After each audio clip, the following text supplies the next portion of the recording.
আমার বাড়ি থেকে দুজন বিধায়ক হয়েছে, একজন টিএমসির বিধায়ক আমার ভাইপো কাসেম, পীরজাদা কাসেম, আর একটা আমার আইএসএফ থেকে বিধায়ক হয়েছে পীরজাদা নওশাদ সিদ্দিকী। দুটি আমার ভাইপো, কাজ করুক, কাজ দেখতে চাই। আমার তাদের শুভেচ্ছা, ভালোবাসা। এখন মানুষ বিজেপি আইএসএফের পতাকা নিয়ে হুড়োহুড়ি করছে মানুষ, কি বুঝলেন?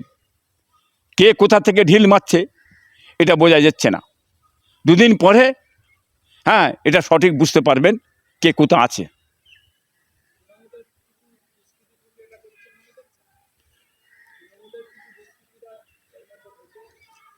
অসম্ভব কিছু নেই, এটা অসম্ভব কিছু নেই। এখন সুযোগ নেবে কিছু পার্টির ছেলে আছে, যে কোনো পার্টির ছেলে ঢুকে দুর্নাম বদনাম করাবার জন্য সুযোগ নেবে। তো বাংলার মানুষকে আমি বলবো, আপনারা সতর্ক হন, বুঝে শুয়ে চলবেন।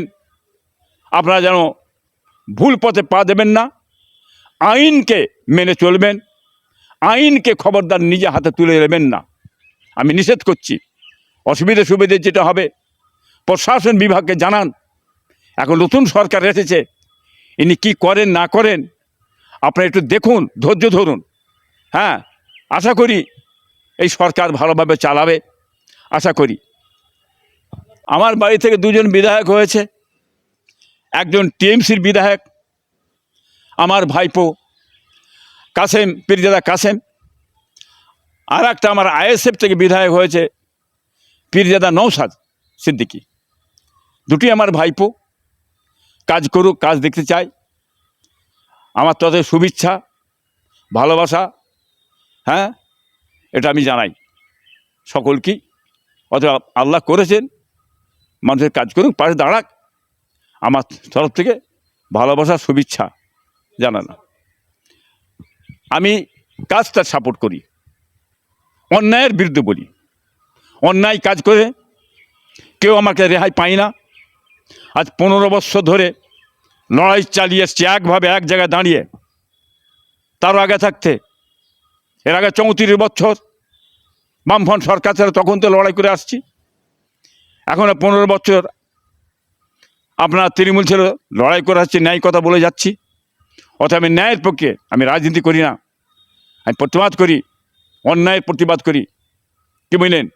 এখন যদি বিজেপি অন্যায় করে তারা প্রতিবাদ করব, ন্যায় করলে ন্যায় বলবো, অন্যায় করলে অন্যায় করব বলবো।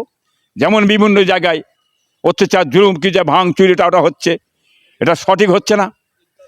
ঈদগাহ দখল এসব হচ্ছে না, এটা মেনে নিলাম আমি কোনোদিন। এই সরকার প্রথমে আছে, অনেক অনেক সুযোগ নেবে, সুবিধে করে নেবে, ক্ষতি করার জন্য, বদনাম করার জন্যে, কি বুঝলেন?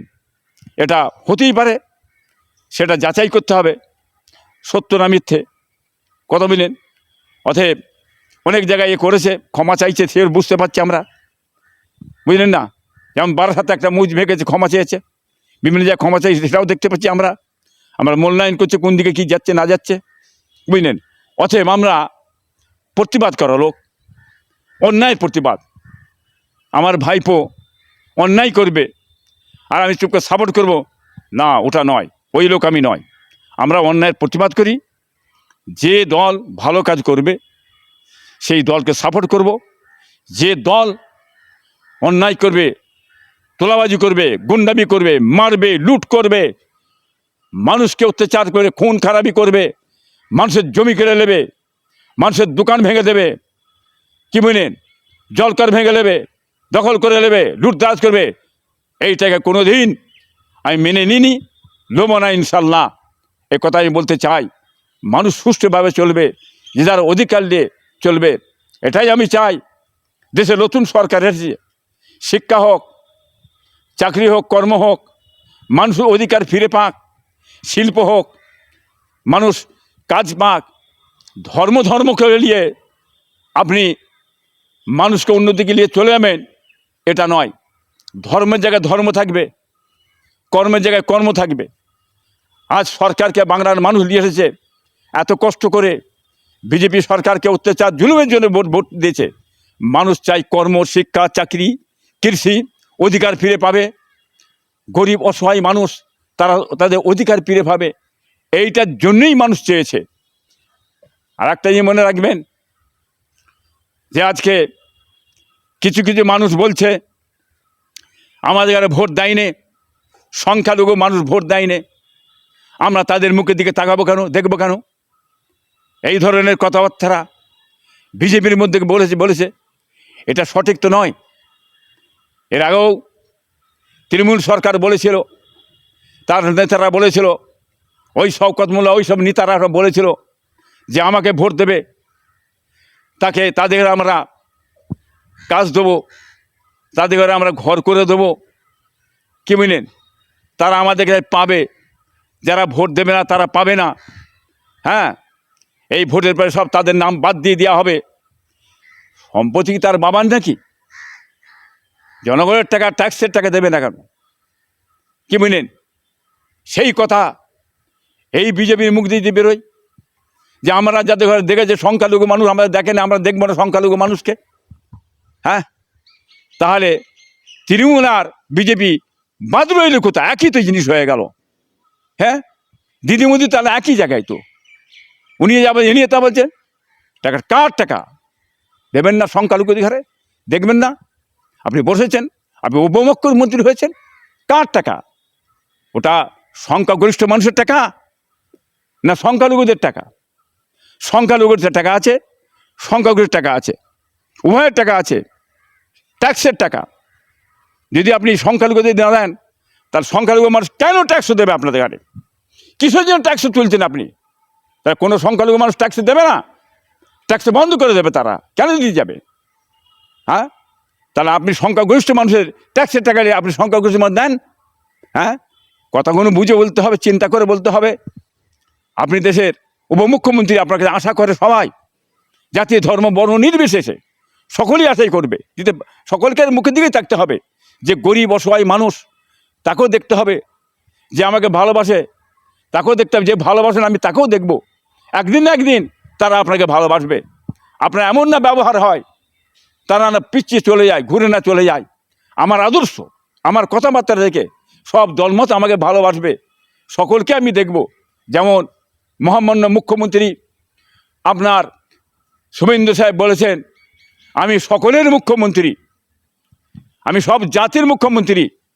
হ্যাঁ, এই ধরনের কথাবার্তা বলেছে, এতে মানুষ খুশি, আনন্দ, আমরাও খুশি। আমাদের তরফে শুভেচ্ছা, ভালোবাসা।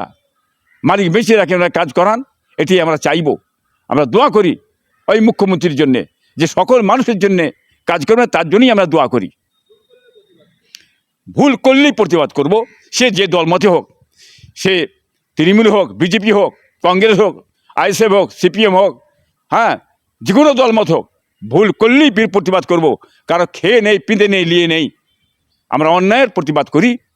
অতএব ফুরফুরা পীর সাহেব, হ্যাঁ, আমি পীরজাদা হয়ে আমি অন্যায়ের প্রতিবাদ করে থাকি। আমরা ভালোবাসি, ন্যায়ের জন্য বলি, বাংলার মানুষ যদি শান্তি পায় তাহলে আমরাও শান্তি পাবো, আপনারাও সকলেও শান্তি পাবেন। এই শান্তি কী করে আসবে সেই দিকে চিন্তা ভাবনা করে কাজ করুন। বাংলার মানুষ অত্যাচার জুলুমে আজকে সরকার পাল্টেছে। একটা কথা মনে রাখবেন, এখন শান্তি ফিরে এসেছে বাংলায়। আপনার ঠান্ডা মাথায় চলুন। আমার যদি অসুবিধা হয় তাহলে মানুষ যাবে কোথা? মানুষ শান্তির জন্যই তো আজকে এই সরকার অশান্তি করার জন্য তো পেল্টে বিজেপি সরকারকে ভোটটা দিয়ে দিলে। কি বলেন?